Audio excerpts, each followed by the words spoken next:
Hello everyone, তোমরা যারা এখনও ক্লাস 8, 9 এবং 10 পাস করার পর এখনও ভাবছো যে কী করব, তাদের জন্য এখনও একটা সুবর্ণ সুযোগ রয়েছে। অর্থাৎ ক্লাস 8 পাস করার পর এই আইটিআই কোর্সে অ্যাডমিশন নেওয়ার এখনও পর্যন্ত ফর্ম ফিল আপ চলছে।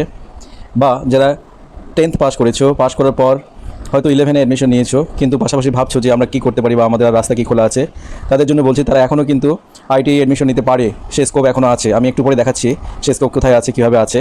তারা এখনও পর্যন্ত কিন্তু ডিপ্লোমা ইঞ্জিনিয়ারিং ফার্স্ট ইয়ারের জন্য অ্যাডমিশন নিতে পারে, ফার্স্ট ইয়ারে অ্যাডমিশনের জন্য ফর্ম ফিল আপ করতে পারে। অর্থাৎ 10th পাস করার পর সে ডিরেক্ট পলিটেকনিক 3 বছরের ডিপ্লোমা ইঞ্জিনিয়ারিং কোর্সে, এদের ফার্স্ট ইয়ার, সেকেন্ড ইয়ার, থার্ড ইয়ার, এই 3 বছর ডিপ্লোমা ইঞ্জিনিয়ারিং কোর্সে সে অ্যাডমিশন নিতে পারে।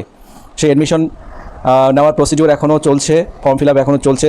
আমি সেই ওয়েবসাইটে তোমাদের, এই যে ওয়েবসাইটটি দেখতে পাচ্ছ SCVTWB, এটা হচ্ছে West Bengal state council for vocational training এর ওয়েবসাইট, যেখানে দেখতে পাচ্ছি কমন অ্যাডমিশন 2025, কমন অ্যাডমিশন 2025 লেখা আছে।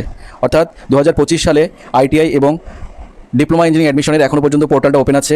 যারা যারা এখনও পর্যন্ত আইটিআই বা ডিপ্লোমা ইঞ্জিনিয়ারিং 3 বছর মাধ্যমিকের পর বা ক্লাস 8 পাস করার পর যারা আইটিআই করতে চাও বা মাধ্যমিক কমপ্লিট করার পর যারা ডিপ্লোমা ইঞ্জিনিয়ারিং করতে চাও, ওপেন আছে। এটা কবে পর্যন্ত? এটা চলবে last date to apply for the admission in ITI and polytechnic first year, second year extended to 15 July. অর্থাৎ 15 জুলাই 2025, 15 জুলাই 2025 পর্যন্ত এই অ্যাপ্লিকেশন প্রসিডিওরটা চলবে। এর মধ্যে তোমরা অ্যাপ্লিকেশন করলে পরবর্তীতে কাউন্সিলিং এবং নেক্সট প্রসিডিওর মাধ্যমে তোমরা ডিপ্লোমা ইঞ্জিনিয়ারিং 3 বছরের কোর্সে অ্যাডমিশন নিতে পারো। ওয়েস্ট বেঙ্গলের ডিফারেন্ট গভর্নমেন্ট পলিটেকনিক কলেজে অথবা আইটিআই কলেজে তোমরা আইটিআই কোর্সের জন্য অ্যাডমিশন নিতে পারো। Okay, so keep on mind, 15 July last date. এই 15 জুলাইয়ের মধ্যেই তোমাদের অ্যাপ্লাই করতে হবে। আশা করি ভিডিওটি তোমাদের ইনফরমেটিভ লেগেছে। এরকম ভিডিও আরও পেতে গেলে তোমরা চ্যানেলটিকে সাবস্ক্রাইব করো, লাইক করো এবং ফ্রেন্ডসদের মধ্যে শেয়ার করো। Thank you.